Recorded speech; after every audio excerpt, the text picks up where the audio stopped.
The Texas City ISD Board of Trustees has called for a voter approval tax rate election, or VATRE, this November 5th. Here's a breakdown of what this means for you. When a school district like TCISD adopts a maintenance and operations, known as M&O, tax rate that exceeds the state's maximum limit, a VATRE is required to seek taxpayer approval for the adopted rate. This year, the proposed tax rate is the lowest we've seen in at least 9 years. What does the TCISD tax rate include? Our tax rate is comprised of two parts, the M&O tax rate and the interest in sinking, or INS tax rate.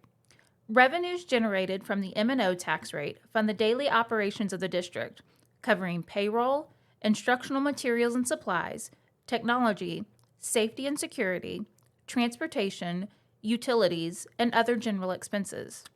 Revenues generated from the INS tax rate support voter-approved bonds issued to construct and furnish school district facilities. If the VATRE is approved, the total tax rate will be $1.1322. This represents a decrease of 3.2 cents to the M&O tax rate from the previous year and will generate an additional net of $1.5 million in M&O funds for our district. This extra funding will help address rising costs and stabilize TCISD's budget, including support for competitive compensation for our teachers and staff, increased health insurance contributions, and higher property insurance and utility costs.